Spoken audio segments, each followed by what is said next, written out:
ಜಡೇಶಂಕರ ಲಿಂಗ ಅಂತ ದೇವಸ್ಥಾನ ಇದೆಯಲ್ಲ, ಪುರಾತನ ದೇವಸ್ಥಾನ, ಇದ್ರದ್ದು ಇತಿಹಾಸ ಸ್ವಲ್ಪ ಹೇಳ್ತೀರಾ? ದೇವಸ್ಥಾನ ಅನ್ನೋದಕ್ಕಿಂತ ಈ ಕ್ಷೇತ್ರದಲ್ಲಿ ಮಠ ಅಂತಾನೆ ಪ್ರಸಿದ್ಧವಾಗಿದೆ. ಶ್ರೀಕಲ್ಮಠ ಅಂತಾನೆ ಕರೆಯೋದು ಇಲ್ಲಿ. ಈ ದೇವಸ್ಥಾನಕ್ಕೆ ದೇವಸ್ಥಾನ ಇಲ್ಲ, ಇದು ಮಠ ಅಂತ. ಹಿಂದಿನ ಕಾಲದಿಂದನೇ ಇದಕ್ಕೆ ಹೆಸರಿರೋದು ಅಂದರೆ ಕಲ್ಮಠ ಅಂತಾನೆ ಮೊದಲಿಂದನೇ ಹೆಸರಿರೋದು. ಈ ಜಡೇಶಂಕರ ಸ್ವಾಮಿಗೆ ಹಿಂಭಾಗದಲ್ಲಿ ಜಡೆ,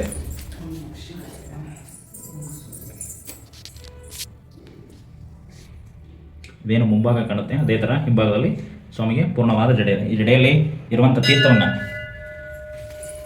ಜೈನ ಅಧ್ಯಯನ ಸಂಸ್ಥೆ ಶ್ರವಣಬೆಳಗೊಳದಲ್ಲಿ ಆ ಒಂದು ಜೈನ ಧರ್ಮದ ಸಂಶೋಧನೆ ಅನ್ನೋದರಲ್ಲಿ ಇದು ಒಂದು ನಮ್ಮ ಕಲ್ಮಠದ ಒಂದು ಇತಿಹಾಸ ಸಿಕ್ತು.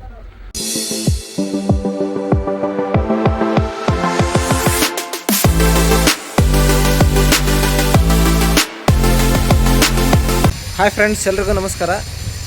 ಇವತ್ತಿನ ಸಂಚಿಕೆಯಲ್ಲಿ ನಾವು ನ್ಯಾಮತಿ ಗ್ರಾಮದಲ್ಲಿರುವಂತಹ ಶಿವನ ದೇವಸ್ಥಾನಕ್ಕೆ ಬಂದಿದ್ದೀವಿ. ಈ ದೇವಸ್ಥಾನ ಅತಿ ಪುರಾತನವಾದದ್ದು. ಇಲ್ಲಿನ ಇತಿಹಾಸದ ಬಗ್ಗೆ, ಇಲ್ಲಿನ ಅರ್ಚಕರ ಬಳಿ ತಿಳಿದುಕೊಳ್ಳೋಣ ಬನ್ನಿ ಸ್ನೇಹಿತರೆ. ಈ ಒಂದು ದೇವಸ್ಥಾನವನ್ನು ಕಲ್ಮಠ ಎಂದು ಕೂಡ ಕರೆಯುತ್ತಾರೆ. ಇದು ದೇವಸ್ಥಾನನೂ ಹೌದು, ಮಠ ಕೂಡ ಹೌದು. ಇದು ದಾವಣಗೆರೆ ಜಿಲ್ಲೆಯಿಂದ ಸುಮಾರು 60 ಕಿಲೋಮೀಟರ್ ದೂರವಿದ್ದು, ಶಿವಮೊಗ್ಗ ಜಿಲ್ಲೆಯಿಂದ ಸುಮಾರು 32 ಕಿಲೋಮೀಟರ್ ದೂರದಲ್ಲಿದೆ. ಸ್ನೇಹಿತರೆ, ಈ ದೇವಸ್ಥಾನದ ಹೆಚ್ಚುವರಿ ಮಾಹಿತಿಯು ದೇವಸ್ಥಾನದ ಕಮಿಟಿಯ ಅಧ್ಯಕ್ಷರಾದ ಶ್ರೀಯುತ ಪ್ರಸಾದ್ ಅವರ ಬಳಿ ಇದೆ.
ಸಮೀರ, ನಮಸ್ಕಾರ.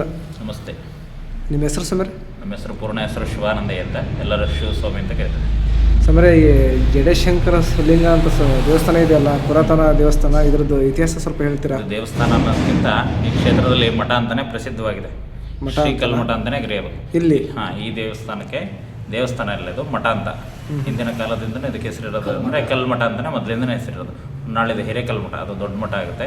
ಇದು ಎರಡನೇದು ಕಲ್ಮಠ ಅಂತ ಬರುತ್ತೆ, ಚಿಕ್ಕ ಮಠ ಇದು ನ್ಯಾಮತಿಲಿ. ಬಟ್ ಇಲ್ಲಿ ಯಾರು ಸ್ವಾಮಿಗಳು, ಶಿವಾಚಾರ್ಯರು ಯಾರು ಇಲ್ಲ, ಸದ್ಗುರುಗಳು ಇಲ್ಲ. ಅರ್ಚಕರ ಮೇರೆಗೆ ಎಲ್ಲ ನಡೀತಾ ಹೋಗ್ತಾ ಇರುತ್ತೆ. ಹಾಗಾಗಿ ಇದು ಕಲ್ಮಠ ಅಂತ ಇದೆ. ಈ ಕ್ಷೇತ್ರದಲ್ಲಿ ಜಡೇಶಂಕರ ಸ್ವಾಮಿ ಇದೆ, ಮಹಾಗಣಪತಿ ಇದೆ, ಜಡೇ ವೀರಭದ್ರ ಸ್ವಾಮಿ ಇದೆ. ಈ ಕ್ಷೇತ್ರದಲ್ಲಿ ಏನು ಇನ್ನೊಂದು ವಿಶೇಷ ಅಂದರೆ ಶಿವಶರಣೆ ಅಕ್ಕ ಮಹಾದೇವಿ ಸಹಿತನೂ ಇದೆ. ಹಾಗೆ 2 ಸುಬ್ರಹ್ಮಣ್ಯ ಸ್ವಾಮಿ ಇದೆ. ಆಚೆ ಹೊರಗಡೆ ಲಿಂಗಮುದ್ರೇಶ್ವರ ಸ್ವಾಮಿಯನ್ನು ಪ್ರತಿಷ್ಠಾಪನೆ ಮಾಡಲಾಗಿದೆ. ಈ ಕ್ಷೇತ್ರದಲ್ಲಿ ಏನು ವಿಶೇಷ ಅಂದರೆ ಜಡೇಶಂಕರ ಅಂದರೆ ಎಲ್ಲೇ ಹೋದರೂ ಸಹಿತ ಒಂದು ಲಿಂಗ ಇರುತ್ತಷ್ಟೇ. ಈ ಕ್ಷೇತ್ರದಲ್ಲಿ ಜಡೇಶಂಕರ ಅಂದ್ರೆ ಸ್ವಾಮಿಗೆ ಜಡೆನೇ ಇದೆ, ಹಿಂದೆಡೆ ಜಡೆ ಇದೆ, ಜಡೆಯಲ್ಲಿ ತೀರ್ಥ ಬರುತ್ತೆ, ತೀರ್ಥ ಇರುತ್ತೆ. ನಾವೇನು ನಿತ್ಯ ಪೂಜೆ ಮಾಡ್ತೀವಿ, ಪೂಜೆ ಮಾಡಾದ್ಮೇಲೆ ಮತ್ತೆ ಮಡಿ ನೀರನ್ನು ಹಾಕ್ತೀವಿ. ಸ್ವಾಮಿಗೆ ಜಡೆ ಇದೆ, ಜಡೆಯಲ್ಲಿ ಯಾವತ್ತೂ ಸಹಿತ ತೀರ್ಥವಿರುತ್ತೆ. ದಿನ ಶುದ್ಧೀಕರಣ ಮಾಡಿ ಗಂಗೆಯನ್ನು ಹಾಕ್ತಿರ್ತೀವಿ. ಹಾಗಾಗಿ ಜಡೇಶಂಕರ ಸ್ವಾಮಿ ಸಮೇತ ಅಲ್ಲದೆ ಇಲ್ಲಿರುವಂಥ ವೀರಭದ್ರ ಸ್ವಾಮಿಗೂ ಸಹಿತ ಜಡೆ ಇದೆ. ಇಲ್ಲಿ ಏನು ವಿಶೇಷತೆ ಅಂದರೆ ಎರಡೂ ಸ್ವಾಮಿಗೂ, ಗಣಪತಿ ವೀರಭದ್ರ ಸ್ವಾಮಿ ಆಗಿರ್ಬೋದು ಮತ್ತು ಜಡೇಶಂಕರ ಆಗಿರ್ಬೋದು, ಇವೆರಡಕ್ಕೂ ಸಹಿತ ಜಡೆ ಹೊಂದಿದೆ. ಹಾಗೂ ಇನ್ನೊಂದು ವಿಶೇಷತೆ ಏನು ಅಂದರೆ ನಿಂತಿರ ಗಣಪತಿ ಸಿಗೋದು ಕಮ್ಮಿ. ಶ್ರೀ ಕ್ಷೇತ್ರ ಕಲ್ಮಠದಲ್ಲಿ ಏನಿದೆ ಅಂದರೆ ನಿಂತಿರ ಗಣಪತಿ ಇದೆ. ಇಲ್ಲಿ ಎಲ್ಲ ಜಾಗದಲ್ಲೂ ಕೂತಿರೋದಿರುತ್ತೆ, ಕಾಲ ಮೇಲೆ ಕಾಲ ಕಂಡು ಕೂತಿರೋದಿರುತ್ತೆ, ಈ ಥರ ಇರುತ್ತೆ. ಆದರೆ ಈ ಕ್ಷೇತ್ರದಲ್ಲಿ ಏನು ಅಂದರೆ ನಿಂತಿರ ಗಣಪತಿ ಇದೆ. ಈ ನಿಂತಿರ ಗಣಪತಿಯಲ್ಲಿ ಏನೇ ಹರಕೆಯನ್ನು ಮಾಡ್ಕೊಂಡ್ರು ಸಹಿತ ಶೀಘ್ರವಾಗಿ ನೆರವೇರಿಸುತ್ತೆ. ಒಂದು ಸಂತಾನ ಫಲ ಆಗಿರ್ಬೋದು, ವಿವಾಹ ಕಾರ್ಯಗಳಾಗಿರ್ಬೋದು, ಯಾರೇ ಇಲ್ಲಿ ಬೇಡ್ಕೊಂಡು ಹೋದರೂ ಸಹಿತ ಆ ಕಾರ್ಯಗಳು ನೆರವೇರಿದ್ದಾವೆ. ಈ ಸ್ವಾಮಿಯಲ್ಲಿ ಯಾವುದೇ ಈ ಕ್ಷೇತ್ರದಲ್ಲಿ 3 ಸ್ವಾಮಿಯಲ್ಲಿ ಎಲ್ಲೇ ಬೇಡ್ಕೊಂಡ್ರು ಸಹಿತ ಕಾರ್ಯಗಳಾಗುತ್ತೆ. ಈ ಸ್ವಾಮಿ ಆಲ್ಮೋಸ್ಟ್ ಆಲ್ ಜಡೇಶಂಕರ ಸ್ವಾಮಿದು ಏನಪ್ಪ ವಿಶೇಷತೆ ಅಂದರೆ ಹೂವಿನ ಅಪ್ಪಣೆ. ನಾವು ಏನೇ ಒಂದು ಕಾರ್ಯವನ್ನು ಪ್ರಾರಂಭ ಮಾಡಬೇಕಂದ್ರೂ ಸಹಿತ ಜಡೇಶಂಕರ ಸ್ವಾಮಿ ಅಪ್ಪಣೆಯನ್ನು ತಗೊಂಡೇ ಮುಂದುವರಿಯೋದು. ಈ ಕ್ಷೇತ್ರದಲ್ಲಿ ಯಾವುದೇ ಶಾಂತಿ ಕರ್ಮ ಪೂಜಾದಿಗಳು ನಡಿಬೇಕಂದ್ರೂ ಸಹಿತ ಅವ್ರ ಅಪ್ಪಣೆ ಕೊಟ್ಟ ಮ್ಯಾಗೆ ಈ ಕ್ಷೇತ್ರದಲ್ಲಿ ಪೂಜೆ ನಡೆದವು ಸಹಿತ ಫಲ ಸಿಕ್ಕಿದ್ದಾವೆ. ವ್ಯಾಪಾರ ವ್ಯವಹಾರ ಉದ್ಯೋಗದಲ್ಲಾಗಿರ್ಬೋದು, ಕಲ್ಯಾಣದಲ್ಲಾಗಿರ್ಬೋದು, ಸಂತಾನದಲ್ಲಾಗಿರ್ಬೋದು. ನಾವು ಇಲ್ಲಿಗೆ ಬಂದು 6 ವರ್ಷ ಆಗಿದೆ, 7ನೇ ವರ್ಷ ಪೂಜೆ ಮಾಡ್ತಾ ಇರೋದು. ನಾವು ಬಂದಮೇಲೆ ನಾವು ಪೂಜೆ ಮಾಡಿಸಿದ್ರೆ ಎಷ್ಟೋ ಫಲಗಳು ಸಿಕ್ಕಿರೋದು ನಾವು ಕಣ್ಣ ನೋಡಿದ್ವಿ. ನಾವಲ್ಲದೆ ನಮ್ಮ ಪುರೋಹಿತ ಬಳಗ ಏನಿದೆ ಆಚೆಯಿಂದ ಬೇರೆ ಕಡೆ ವ್ಯವಸ್ಥೆ ಆಗಲ್ಲ. ಹಾಗಾಗಿ ಈ ಮಠದಲ್ಲಿ ತುಂಬ ವ್ಯವಸ್ಥೆ ಇದೆ. ಮತ್ತು ಈ ಕ್ಷೇತ್ರದಲ್ಲಿ ನಮ್ಮ ಪುರೋಹಿತರು ಆಚೆಯಿಂದ ಬಂದಿರೋರು ನೋಡಿ ಶಕ್ತಿನ ನೋಡಿರೋರು. ಹಾಗಾಗಿ ಬೇರೆ ಕಡೆಯಿಂದನೂ ಸಹಿತ ಇಲ್ಲಿಗೆ ಕರ್ಕೊಂಡ್ಬಂದು ಪೂಜೆಯನ್ನು ಮಾಡಿಸ್ಕೊಂಡು ಯಾವುದೇ ಶಾಂತಿ ಕರ್ಮಾದಿಗಳಿದ್ದರೂ ಸಹಿತ ಮುಗಿಸ್ಕೊಂಡು ಹೋಗ್ತಾರೆ. ಆಗಿದೆ. ಮತ್ತು ಈ ಗಣಪತಿಯಲ್ಲಿ ವಿಶೇಷವಾಗಿ ಏನಪ್ಪ ಅಂದರೆ ನಿಂತಿರೋ ಗಣಪತಿ. ನಾವು ಈ ಗಣಪತಿಯನ್ನು ಪ್ರತಿಷ್ಠಾಪನೆ ಮೊದಲು ಆಚೆ ಭಾಗದಲ್ಲಿತ್ತು, ರೋಡು ಡೆಮಾಲಿಷ್ ಆದಮೇಲೆ ಇಲ್ಲಿಗೆ ಮತ್ತೆ ಮರು ಪ್ರತಿಷ್ಠಾಪನೆ ಮಾಡಿ ಅಕ್ಮದೇವ್ರನ್ನ ಎಡಭಾಗದಲ್ಲಿ ಮಾಡಿ ರಾಮಪುರದ ಹಾಲ್ಸ್ವಾಮಿಗಳು ಹೇಳಿದ ಮೇಲೆ ಗಣಪತಿನ ಬಲಭಾಗದಲ್ಲಿ ಪ್ರತಿಷ್ಠಾಪನೆಯನ್ನು ಮಾಡೋದು ಹೊಟ್ಟಾಪುರದ ಗುರುಗಳು ಪ್ರತಿಷ್ಠಾಪನೆಯನ್ನು ಮಾಡಿಕೊಟ್ರು. ಅದನ್ನು ಮಾಡಾದ್ಮೇಲೆ ಇಲ್ಲಿ ಯಾವುದೇ ಕ್ಷೇತ್ರದಲ್ಲಿ ಪ್ರತಿ ಸಂಕಷ್ಟಿಗೂ ಸಹಿತ ಪ್ರತಿದಿನ ಸಂಜೆ ಅನ್ನ ಸಂತರ್ಪಣೆ ವಿಶೇಷ ಪೂಜೆಯನ್ನಿರುತ್ತೆ. ಮಂಗಳವಾರದಲ್ಲಿ ಸತ್ಯನಾರಾಯಣ ಸ್ವಾಮಿ ಇರ್ಬೋದು, ವರದಾಶಂಕರ ಕಥೆ ಇರ್ಬೋದು, ಗಣಹೋಮ ಇರ್ಬೋದು, ರುದ್ರಹೋಮ ಇರ್ಬೋದು. ಮಂಗಳವಾರ ವಿಶೇಷವಾಗಿ ಸಂಕಷ್ಟಿ ಬಂದಾಗ ವಿಶೇಷ ಪೂಜೆ ಇರುತ್ತೆ. ಪ್ರತಿ ತಿಂಗಳ ಸಂಕಷ್ಟಿಯಲ್ಲೂ ಸಹಿತ ಬೆಳಗ್ಗೆ ಪಂಚಾಮೃತ ಅಭಿಷೇಕ ಗಣಪತಿಗೆ, ಸಂಜೆ ರುದ್ರಾಭಿಷೇಕ. ಪ್ರತಿ ಸೋಮವಾರನೂ ಸಹಿತ ಈ ಕ್ಷೇತ್ರದಲ್ಲಿ ರುದ್ರಾಭಿಷೇಕ ನಡೆಯುತ್ತೆ. ನಿತ್ಯ ಕ್ಷೀರಾಭಿಷೇಕ ಇರುತ್ತದೆ. ಇಲ್ಲಿ ಯಾರು ಏನು ಅನ್ನೋದಕ್ಕಿಂತ ನಂಬಿಕೆ ಭಾಳ ಮುಖ್ಯ. ಈ ಸ್ವಾಮಿನ ನಂಬಿದವರಿಗೆ ಶೀಘ್ರವಾಗಿ ಫಲವಿಲ್ಲ. ಅದನ್ನು ನಾವು ಹೇಳ್ತೀವಿ. ನೀವು ಬಂದು ಬೇಡ್ಕೊಂಡಿದ್ದೀರಿ, ಕೈ ಮುಗಿದಿದ್ರಿ, ಹಿಂದ್ಗೂಟ ಕೊಡು ಅಂದರೆ ಯಾವುದೇ ಕಾರಣಕ್ಕೂ ಕೊಡಲ್ಲ. ತುಂಬ ಪರೀಕ್ಷೆಯನ್ನು ಮಾಡ್ತಾನೆ. ಹೇಗಪ್ಪ ಅಂದರೆ 1 ವರ್ಷ ಆದರೂ ಆಗ್ಬೋದು. ಬಟ್ ಅವನನ್ನು ನಂಬಿದ್ರೆ ಮಾತ್ರ ಕೈ ಹಿಡಿತೀನಿ ಅಂದರೆ 1 ವರ್ಷ ಆಗಲಿ ಫಲ ಖಂಡಿತ. ಅವ್ನು ಹೂವಪ್ಪಣೆ ಕೇಳ್ಕೊಂಡು ಯಾರೇ ಏನೇ ಕೈ ಹಾಕಿದ್ರು ಸಹಿತ ಶೀಘ್ರವಾಗಿ ಆಗಲ್ಲ. ಯಾಕೆಂದರೆ ಹಣೆ ಬರ ಕೂಡಿ ಬರಬೇಕು. ಹೌದು, ಎಲ್ಲದಕ್ಕೂ ಟೈಮ್ ಬರಬೇಕು. ಯಾವುದಕ್ಕೂ ಸಹಿತ ಕಾಲಗಳಿಗೆ ಅನ್ನೋದಿದೆ. ಆ ಸಮಯ ಬರೋಮಟನೂ ಭಗವಂತನೂ ಸಹಿತ ಕೊಡೋಕ್ಕಾಗಲ್ಲ. ಯಾಕೆಂದ್ರೆ ಮೇಲೆ ಹಣೆ ಬರ ಬರೆದು ಕಳಿಸಿದ್ದಾನೆ ಅಂದರೆ ಇಲ್ಲಿ ಬಂದ ತಕ್ಷಣ ಅವನು ಹೇಳಿದ ತಕ್ಷಣ ಕೊಡಲ್ಲ. ಅವನು ಕಾಯಬೇಕು. ಕಾದೆಲ್ಲದ ನೋಡಿ ನಮ್ಮ ಅನುಭವಕ್ಕೆ ಬಂದಮೇಲೆ ಕೊಡ್ತಿದ್ದಾನೆ. ಹಾಗಾಗಿ ನಾವು ಈ ಕ್ಷೇತ್ರದ ಅರ್ಚಕರಾಗಿರೋದಕ್ಕೆ ಅನ್ನೋದಕ್ಕಿಂತ ಈ ಕ್ಷೇತ್ರಕ್ಕೆ ನಾವು ಒಂಥರ ಭಕ್ತರಿದ್ದಂಗೆ. ಇಲ್ಲಿ ಯಾವುದೇ ಕಾರ್ಯಕ್ರಮಗಳು ನಡೀಲಿ, ಏನೇ ನಡೀಲಿ, ನಾವು ಸಹಿತ ಅದು ಕೈ ಜೋಡಿಸ್ಕೊಂಡು ನಾವು ಅರ್ಚಕರ ಕೆಲಸ ಮಾಡೋದಾಯಿತು. ನಾವು ಈ ಕ್ಷೇತ್ರಕ್ಕೆ ಈ ಸ್ವಾಮಿಗೆ ನಾವೇ ಭಕ್ತರಾಗ್ಬಿಟ್ಟಿದ್ದೀವಿ. ಅರ್ಚಕರಾಗೋದು ಒಂದು ಭಾಗ ಆದರೆ ನಾವೊಂಥರ ಭಕ್ತರಿದ್ದಂಗೆ ಈ ಕ್ಷೇತ್ರಕ್ಕೆ. ನಮ್ಮದು ಊರು ಬೇರೆ ಆದರೂ ಸಹಿತ ನಾವಿಲ್ಲಿ ಬಂದು ಅರ್ಚಕ ಪುರೋಹಿತರು ಮಾಡ್ತಾ ಇರೋದ್ರಿಂದ ನಮಗೂ ತುಂಬ ಫಲಗಳು ಸಿಕ್ಕಿದ್ದಾವೆ. ಬೇರೆಯವ್ರಿಗೆ ಹೇಳೋದಲ್ಲ, ನಮಗೆ ತುಂಬ ಫಲ ಸಿಕ್ಕಿದೆ. ನಮ್ಮನ್ನು ಒಂದು ಕ್ಷೇತ್ರದಲ್ಲಿ ಈ ಕ್ಷೇತ್ರದಲ್ಲಿ ನಿಂತಿದ್ದೀವಿ ಅಂದರೆ ಎಲ್ಲೇ ಹೋಗಿ ಯಾವುದೇ ಒಂದು ದೇವಾಲಯ ಕಾರ್ಯಗಳಾಗಿರ್ಬೋದು, ಎಲ್ಲೇ ಹೋದ್ರೆ ಸಹಿತ ನಮಗೆ ಒಂದು ಹೆಸರಿದೆ ಅಂದರೆ ಈ ಕಲ್ಮಠ ಅನ್ನೋದು ಒಂದು ಹೆಸರಿದೆ. ನೀ ಕಲ್ಮಠದ ಗುರುಗಳಲ್ಲಪ್ಪ ಅಂತ ಕೇಳ್ತಾರೆ. ಬೇರೆ ದೇವರು ಸಹಿತ ಕೇಳ್ತಾವೆ. ಬೇರೆ ಕಡೆ ಉತ್ಸವ ಅಲ್ಲಿ ಇಲ್ಲಿ ಹೋಗ್ತಿರ್ತೀವಲ್ಲ, ಕಲ್ಮಠದ ಗುರುಗಳವರು ಅಂತ ಕೇಳಿರೋದು ಇದೆ, ಮುಂದೆ ಕರೆದಿರೋದು ಇದೆ. ಹಾಗಾಗಿ ಈ ಕ್ಷೇತ್ರದ್ದು ತುಂಬ ಶಕ್ತಿ ಇದೆ. ಯಾವುದೇ ದೇವರು ಸಹಿತ ಈ ರೋಡಿನಲ್ಲಿ ಸಂಚಾರ ಮಾಡುವಾಗ ದೊಡ್ಡ ದೊಡ್ಡ ದೇವರುಗಳು ಆಚೆ ಬೇರೆ ಊರಿಗೆ ಹೋಗ್ತಿರ್ತಾವಲ್ಲ, ಇಲ್ಲಿ ನಿಂತು ನಮಸ್ಕರಿಸ್ಕೊಂಡು ಸ್ವಾಮಿಗೆ ಮತ್ತು ಆ ಕಡೆ ಲಿಂಗಭದ್ರ ಕಲ್ಲಿಗೆ ನಮಸ್ಕಾರ ಮಾಡಿಕೊಂಡು ಇಲ್ಲ ಮಂಗಳಾರತಿ ಮಾಡಿಸ್ಕೊಂಡೆ ಆಚೆ ಹೋಗೋದು. ಅಷ್ಟು ಶಕ್ತಿವಂತ ಪೀಠ ಈ ಏನಕ್ಕಂದ್ರೆ ಶಿವನೇ ಅಲ್ಲ ಮೂಲ, ಮೂಲ ಎಲ್ಲದಕ್ಕೂ ಶಿವನೇ. ಹಾಗಾಗಿ ಇಲ್ಲಿ ದೇವಾಲಯಗಳು ಇರ್ತವೆ, ಬಟ್ ಮಠದಲ್ಲಿ ದೇವಾಲಯ ಇದೆ. ಹಾಗಾಗಿ ತುಂಬ ಶಕ್ತಿವಂತ. ಸ್ವಾಮಿಯನ್ನು ನಂಬ್ಕೊಂಡ್ರೆ ತುಂಬ ಇದು. ಈಗಿನ ಜನ್ರೇಷನ್ನರಿಗೆ ನಂಬಿಕೆ ಕಮ್ಮಿ, ಇದು ವಿಚಾರ ಹೇಳ್ಬಿಡ್ತೀವಿ. ಬಟ್ ಹಿಂದಿನ ಜನ್ರೇಷನ್ ಒಂದಿದೆ ನ್ಯಾಮ್ತಿದು. ಮೂಲ ವ್ಯಾಪಾರಿಗಳು ಎಲ್ಲೇ ನಾವು ಆಚೆ ಪೂಜೆ ಪುನಸ್ಕಾರಕ್ಕೆ ಹೋದಾಗ ಮೂಲ ವ್ಯಾಪಾರಿಗಳು ಏನಂತವೆ ಅಂದರೆ ಕಲ್ಮಠದ ಗುರುಗಳು ಅಂದ ತಕ್ಷಣ ಭಾಳ ಇತಿಹಾಸ ಹೇಳ್ತಾರೆ. ನಾವು ಕಲ್ಮಠಕ್ಕೆ ಬರ್ತಿದ್ವಿ, ಬೆಳಗ್ಗೆ 5 ಗಂಟೆಗೆ ಬರ್ತಿದ್ವಿ, ಊದಿನ ಗಡ್ಡಿ ಕರ್ಪೂರ ಹಚ್ಚಿಟ್ಟು ಸ್ವಾಮಿ ನಮಸ್ಕಾರ ಮಾಡ್ಕೊಂಡೆ ಮುಂದಿನ ಕಾರ್ಯವನ್ನು ಪ್ರಾರಂಭ ಮಾಡ್ತಿದ್ವಿ. ಇವತ್ತು ಅಂತರ ನಾನು ನೋಡಿದರೆ ಕೋಟ್ಯಾಧೀಶ್ವರರಿದ್ದಾರೆ. ಯಾಕೆಂದರೆ ಈ ಸ್ವಾಮಿಲಿ ಅವತ್ತು ಅವ್ರು ಹೇಳ್ತಿದ್ದಾರೆ, ನಾವು ಈರುಳ್ಳಿ ವ್ಯಾಪಾರ ಮಾಡ್ತಿದ್ವಿ, ಬೆಳ್ಳುಳ್ಳಿ ವ್ಯಾಪಾರ ಮಾಡ್ತಿದ್ವಿ, ಸಂತೆಲಿ ದಿನಸಿ ವ್ಯಾಪಾರ ಮಾಡ್ತಿದ್ವಿ. ಅಂಥವ್ರು ಬೆಳಗ್ಗೆ 4 ಗಂಟೆಗೆ ಗಾಡಿ ಹೋಗ್ಬೇಕಾದ್ರೆ ಸ್ವಾಮಿಗೆ ಬಂದು ನಮಸ್ಕಾರ ಮಾಡ್ಕೊಂಡು ಉದಿನ ಗಂಟೆ ಬೆಳಗ್ಗೆ ಹೋಗಿ ಇವತ್ತು ಆ ಸ್ವಾಮಿ ನಮ್ಮನ್ನು ಆ ಮಟ್ಟಕ್ಕೆ ಇಟ್ಟಿದ್ದಾನೆ ಅಂತ ಹೇಳ್ತಾರೆ. ಈಗ ನಾನು ಇಲ್ಲಿ ಬಂದಿನೆಲ್ಲ ವಿಡಿಯೋ ಮಾಡೋಕ್ಕೆ ಅದು ಅವನ ಇಚ್ಛೆನೆ. ಅದೇ ಮತ್ತೆ ಯಾವುದೇ ಒಂದು ನಡಿಬೇಕು ಅಂದರೆ ಅವನ ಮೇಲೆ ನಂಬಿಕೆ. ಅವರು ಚಿಕ್ಕದಿದ್ದಾಗ ನಂಬಿಕೊಂಡು ಮಾಡಿದ್ದಾರೆ.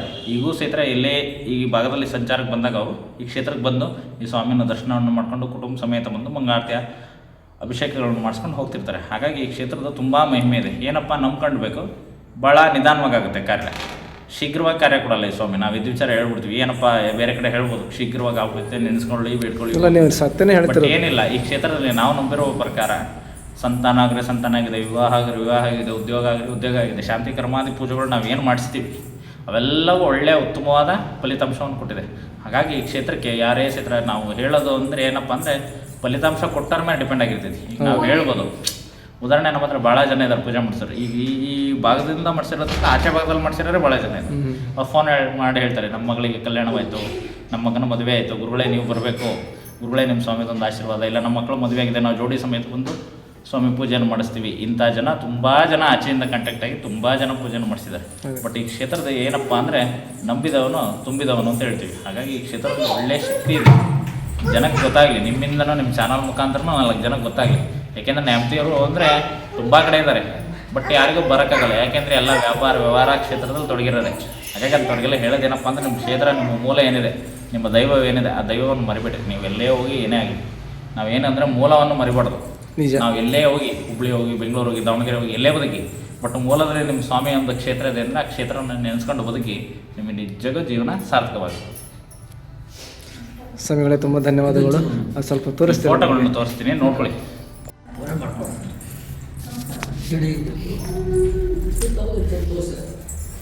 ಈ ಜಡೇಶಂಕರ ಸ್ವಾಮಿಗೆ ಹಿಂಭಾಗದಲ್ಲಿ ಜಡೆ,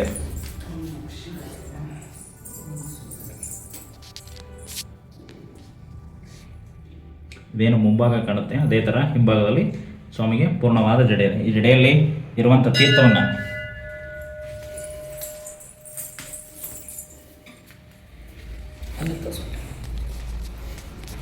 ಕ್ಷೇತ್ರದ ಗಣಪತಿ,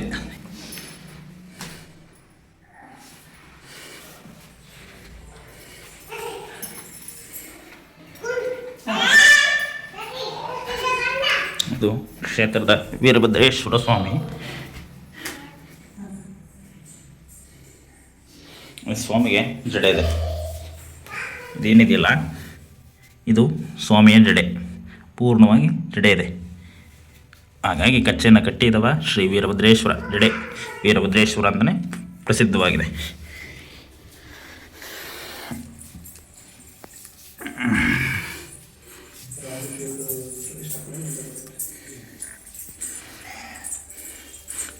ನಾಗ ಪರಿವಾರ ದೇವತೆ.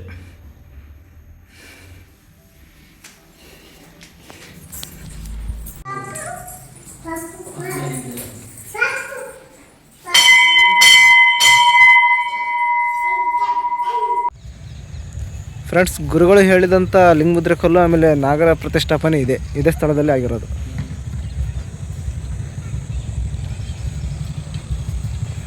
ದೇವಸ್ಥಾನದ ಜಮೀನು ಸುಮಾರು 3 ಎಕರೆ ಇದೆ ಅಂತೆ, 30 ಕುಂಟೆ.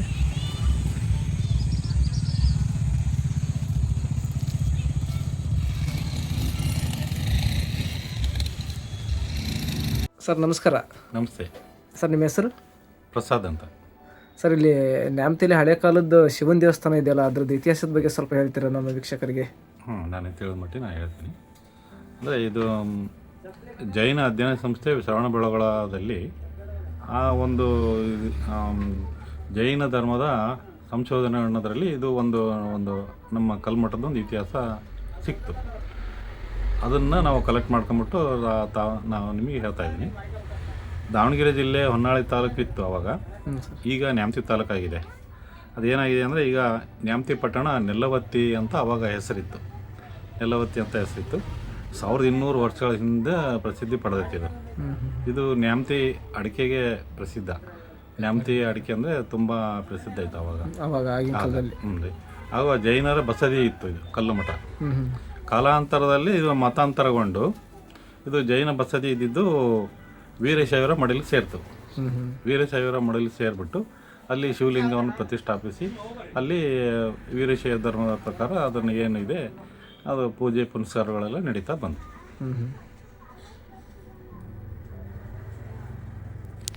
ಹುಡುಕಿದ್ರೆ ಹೇಳಿ ಸರ್. ಈಗಲೂ ಅಲ್ಲಿ ಹುಡುಕಿದ್ರೆ ಜೈನ ಬಸದಿ ಇವು ಕುರುಹುಗಳು ಸಿಗ್ತವೆ.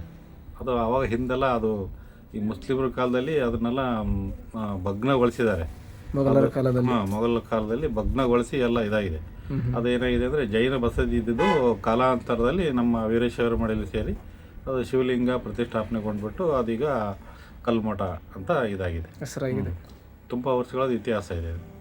1200 ವರ್ಷದ ಹಿಂದಿನ ಇತಿಹಾಸ ಇದೆ ಸರ್. ಇಲ್ಲಿ ಹಬ್ಬ ಯಾವುದು ಶ್ರೇಷ್ಠವಾಗಿ ನಡೆಯೋದು, ಜೋರ ಹಬ್ಬ ಅಂತ ಇಲ್ಲ. ಇಲ್ಲಿ ನಾವು ಈಗ ವಿನಾಯಕ ಸ್ವಾಮಿ, ಸರಸ್ವತಿ ವಿನಾಯಕ ಸ್ವಾಮಿದು ಪ್ರತಿಷ್ಠಾಪನೆ ಮಾಡ್ತೀವಿ. 21 ದಿವಸ ಕೂರಿಸ್ಬಿಟ್ಟು ಅದನ್ನ ಪ್ರತಿಷ್ಠಾಪನೆ ಮಾಡಿ ಮತ್ತು ಭಕ್ತಾದಿಗಳೆಲ್ಲ ಪ್ರಸಾದ ನೀಡಿಬಿಟ್ಟು ಆಮೇಲೆ ವಿಸರ್ಜನೆ ಮಾಡ್ತೀವಿ. ವಿಸರ್ಜನೆ ಮಾಡಿದ್ರೆ ನಾವು ಈಗ DJ ಗೀಜೆ ಆ ಥರ ಇಲ್ಲ. ನಮ್ದು ಏನಪ್ಪ ಸಾಂಸ್ಕೃತಿಕವಾಗಿ ಹಿಂದಿನಿಂದ ಬಂದಿರ್ತಕ್ಕಂಥ ಭಜನೆ, ಡೊಳ್ಳು, ಆಮೇಲೆ ಏನಂತಾರದು ಕಲಾಮೇಳಗಳು, ಹಿಂದಿನಿಂದ ಬಂದಿರತಕ್ಕಂಥ ಕಲಾಮೇಳಗಳು. ಈ ನಮ್ಮ ಪೂರ್ವಜರು ಹಿಂದೆ ರುದ್ರಪ್ಪ ಅಂತ ಇದ್ದರು, ಬಂಗಿ ರುದ್ರಪ್ಪ ಅಂತ, ಅವರು ಜೀನ್ಕೇರಿ ರುದ್ರಪ್ಪ ಅಂತ, ಆಮೇಲೆ ಹೊಮ್ಮರಡಿ ಬಸವರಾಜಪ್ಪ ಅಂತ, ಅವರು ಆ ದೇವಸ್ಥಾನವನ್ನು ಎಲ್ಲ ನೋಡ್ಕೊಳ್ತಾ ಇದ್ರು. ಅವರ ನಂತರ ಇದು ನಮ್ಮ ಏನು ಹುಡುಗರು ಇದಕ್ಕೆ ವಹಿಸ್ಕೊಟ್ಟಿದ್ದಾರೆ, ನಿಮ್ಮ ಕಮಿಟಿಗೆ. ಹಾಂ, ವಹಿಸ್ಕೊಟ್ಟಿದ್ದಾರೆ. ನಾವು ಒಂದು ಕಮಿಟಿ ಫಾರ್ಮೇಷನ್ ಮಾಡ್ಕೊಂಡು ನಾವು ಅವರ ಒಂದೇನು ಇದರಿಂದ ಕೊಟ್ಟಿದ್ದಾರೆ ಆ ಒಂದು ಇದನ್ನು ಉಳಿಸ್ಕೊಂಡು ಮುಂದುವರ್ಸ್ಕೊಂಡು ಹೋಗ್ತಾ ಇದ್ದೀವಿ. ದೇವಸ್ಥಾನ ಇನ್ನೂ ಅದು ಜೈನರ ಕಾಲದ ವಾಸ್ತುಶಿಲ್ಪ ಇದೆಯಲ್ಲ ಸರ್, ಅದು ಅಲ್ಲಿ ಏನು ಸಿಗಲ್ಲ ಈಗ. ಅದು ಅಲ್ಲ, ಈಗ ಇದೆಯಲ್ಲ ಒಳಗಡೆ ಕಂಬಗಳಲ್ಲಿ ಅದು ಜೈನದ ಒಂದು ಜೈನ ಒಂದು ಇದು ಬರುತ್ತಲ್ಲ ಕೂತ್ಕೊಂಡಿರೋದು, ಅದು ಏನಾಗಿದೆ ಕಟ್ ಮಾಡ್ಯಾರ. ಅದನ್ನು ಕಟ್ ಮಾಡಿದ್ದು ಅದೊಂದು ಗುರುತು ಮಾತ್ರ ಸಿಗ್ಬೋದು. ಅಲ್ಲಿ ಲಿಪಿಗಳಿದ್ದಾವೆ, ಲಿಪಿಗಳು ಇಲ್ಲ ಈಗ. ಅವು ಏನಪ್ಪ ಕಾಲಾಂತರದಲ್ಲಿ ಎಲ್ಲ ರಿನೋವೇಷನ್ ಮಾಡಿದ್ರಲ್ಲ, ರಿನೋವೇಷನ್ ಮಾಡಿದ್ಮೇಲೆ ಎಲ್ಲ ಲಿಪಿಗಳೆಲ್ಲ ಹೋಗಿ ಅದಕ್ಕೆ ಸಂಬಂಧಪಟ್ಟಂಗೆ ಬೇಕಾದ್ರೆ ನಮ್ಮ ಹತ್ರ ಇದಿದೆ, ಮಾಹಿತಿ ಇದೆ, ನಾನು ನಿಮಗೆ ಬೇಕಾದ್ರೆ ಕೊಡ್ಬೋದು. ಸರಿ ಸರ್. ತುಂಬ ಶಿವರಾತ್ರಿಯಲ್ಲಿ ಶಿವಂದ ಒಂದು ಇದನ್ನ ಪೂಜೆ ಮಾಡಿ ಒಂದು ವಿಜೃಂಭಣೆಯಿಂದ ಮಾಡ್ತೀವಿ. ಆಮೇಲೆ ಕಾರ್ತಿಕೋತ್ಸವದಲ್ಲಿ ಅದನ್ನು ವಿಜೃಂಭಣೆಯಿಂದ ಮಾಡ್ತೀವಿ. ಆಮೇಲೆ ಅಕ್ಕಮಹಾದೇವಿದು ಮತ್ತು ವೀರಭದ್ರದ್ದು. ಹಾಂ, ಅಕ್ಕಮಹಾದೇವಿ ಇದೆ, ಆಮೇಲೆ ವೀರಭದ್ರ ದೇವರು ಇದೆ, ಆಮೇಲೆ ಗಣಪತಿನೂ ಇದೆ. ಎಲ್ಲ ಅದು ಸ್ಥಾಪನೆ ಮಾಡಿರೋದು ಪುರಾತನ ಆಗಿದ್ದಿದೆ? ಇಲ್ಲ, ಅದು ಇತ್ತೀಚೆಗೆ ಅಂದರೆ ಇತ್ತೀಚೆಗೆ ಪ್ರತಿಷ್ಠಾಪನೆ ಮಾಡಿರೋದು. ಅದು ಶಿವನ ದೇವಸ್ಥಾನ ಮಾತ್ರ ಹಳೇದು, ಶಿವನದು ಮಾತ್ರ ತುಂಬಾನೇ ಹಳೇದು, ವೀರಭದ್ರ ದೇವರದು ಹಳೇದು. ಅಕ್ಕಮಹಾದೇವಿದು ತುಂಬಾ ಹಳೇದದು. ಅಂದ್ರೆ ಏನಂದ್ರೆ ಅದು ವಾಸ್ತು ಪ್ರಕಾರ ತಪ್ಪಿತ್ತು ಅನ್ನೋ ವಿಚಾರಕ್ಕೆ ನಾವು ಇತ್ತೀಚೆಗೆ ಅದನ್ನ ಸ್ಥಾನ ಪಲಟ ಮಾಡಿದ್ವಿ. ವಾಸ್ತು ಪ್ರಕಾರ ಮಾಡಿ ಅದಕ್ಕೆ ಮೂರ್ತಿಗೆ ಯಾವುದೇ ರೀತಿ ತೊಂದರೆ ಆಗದೇ ಇರೋ ರೀತಿಯಲ್ಲಿ ನಾವು ಅದನ್ನು ಮತ್ತೆ ಸಾರ್ವಜನಿಕರ ಸಮ್ಮುಖದಲ್ಲಿ ಆಮೇಲೆ ಭಕ್ತಾದಿಗಳ ಸಮ್ಮುಖದಲ್ಲಿ ನಾವು ಅದನ್ನ ಮತ್ತೆ ಪುನಃ ಪ್ರತಿಷ್ಠಾಪನೆ ಮಾಡಿದ್ದೀವಿ. ಸಂಕಷ್ಟಿ ಚತುರ್ಥಿ ಪೂಜೆನೂ ಆಗುತ್ತೆ. ಈಗ ಇತ್ತೀಚೆಗೆ ಒಂದು ವರ್ಷದಿಂದ ಸಂಕಷ್ಟಿಲಿ ಪ್ರತಿ ಸಂಕಷ್ಟಿಗೂ ನಾವು ಭಕ್ತಾದಿಗಳಿಗೆ ಪ್ರಸಾದ ವಿನಿಯೋಗ ಮಾಡ್ತೇವೆ. ಪೂಜೆ ಡೈಲಿ ನಡೆಯುತ್ತಾ ಸರ್? ಡೈಲಿ ಪೂಜೆ ನಡೆಯುತ್ತೆ. ಅರ್ಚಕರು ಎಲ್ಲ ಇರ್ತಾರೆ. ಅರ್ಚಕರಿಗೆ ಈಗ ನಾವು ಬೇರೆ ಯಾರಿಂದನೂ ಯಾವುದೋ ಇದು ಮಾಡ್ತಾ ಇಲ್ಲ. ದುಡ್ಡು ನಾವೇ ಕಮಿಟಿಯವರೇ ಸ್ವಲ್ಪ ಸೇರಿಸ್ಬಿಟ್ಟು ಅರ್ಚಕರಿಗೆ ಕೊಟ್ಬಿಟ್ಟು ಪೂಜೆ ಯಾವ ಕಾರಣಕ್ಕೂ ನಿಲ್ಬಾರ್ದು ಅನ್ನೋ ವಿಚಾರಕ್ಕೆ ನಾವೇ ದುಡ್ಡು ಕೊಟ್ಟು ಅವರಿಗೆ ಪೂಜೆ ಮಾಡೋಕ್ಕೆ ವ್ಯವಸ್ಥೆ ಮಾಡಿಕೊಟ್ಟಿವಿ. ದೇವಸ್ಥಾನದ್ದು ಇದ್ರದ್ದು ಏನು ಇಲ್ಲ, ಕಮಿಟಿ ಇದು ದೇವಸ್ಥಾನದ್ದು ಯಾವುದೂ ಇಲ್ಲ. ಹಿಂದೆ ಮುಜರಾಯಿ ಇಲಾಖೆಯವರು ನಾವು ಮುಜರಾಯಿ ತಗೊಳ್ತೇವೆ ಕೊಡ್ರಿ ಅಂದರು. ಆಮೇಲೆ ಹಿಂದಿದ್ದ ಪೂರ್ವಜರು ಅವರೆಲ್ಲ ಇಲ್ಲ, ನಾವೇ ನಮ್ಮ ಒಂದು ಸಮಾಜ ಇದೆ, ಆ ಸಮಾಜದಿಂದ ನಾವು ದೇವಸ್ಥಾನ ಮುಂದುವರ್ಸ್ಕೊಂಡು ಯಾವುದೇ ರೀತಿ ತೊಂದರೆ ಇಲ್ಲ ನಾವು ಮುಂದುವರ್ಸ್ಕೊಂಡು ಹೋಗ್ತೇವೆ ಅಂತ ಅವರಿಗೆ ಕನ್ವಿನ್ಸ್ ಮಾಡಿದರು. ಆದಮೇಲೆ ಅವ್ರೇನು ಆಯಿತು ನೀವು ಮಾಡ್ಕೊಂಡು ಹೋಗಿ ಏನೂ ತೊಂದರೆ ಇಲ್ಲ ಅಂತೇಳಿ ಅದು ನಮ್ಮ ಕಡೆ ಇದು ಮಾಡಿದ್ರು. ಅದು ನಾವು ಮುಜರಾಯಿ ಇಲಾಖೆ ಸೇರಿಲ್ಲ ಅನ್ನೋದು ಕೂಡ ನಮ್ಮ ಹತ್ರ ದಾಖಲೆ ಇದೆ. ತಾಲೂಕು ಇದರಿಂದ ತೊಗೊಂಡಿದ್ದೀವಿ. ಎಲ್ಲ ಇದು ಮಾಡ್ಕೊಂಡು ಏನೋ ಒಂದು ಒಳ್ಳೆ ಇದರಿಂದ ಮಾಡ್ಕೊಂಡು ಸಮಾಜಕ್ಕೆ ಒಂದು ಒಳ್ಳೆ ಇದು ಸಿಗಲಿ ಅನ್ನೋ ವಿಚಾರಕ್ಕೆ ನಾವು ಮಾಡ್ಕೊಂಡು ಹೋಗ್ತಾ ಇದ್ದೀವಿ. ತುಂಬ ಒಳ್ಳೆ ಕೆಲಸ ಸರ್, ಅಂದರೆ ಮಾಡಿ ಒಳ್ಳೆಯದಾಗುತ್ತೆ. ಥ್ಯಾಂಕ್ ಯು ಸರ್, ಇದು ಮಾಹಿತಿ ಕೊಟ್ಟಿದ್ದಕ್ಕೆ. ಆಯ್ತು, ಧನ್ಯವಾದ.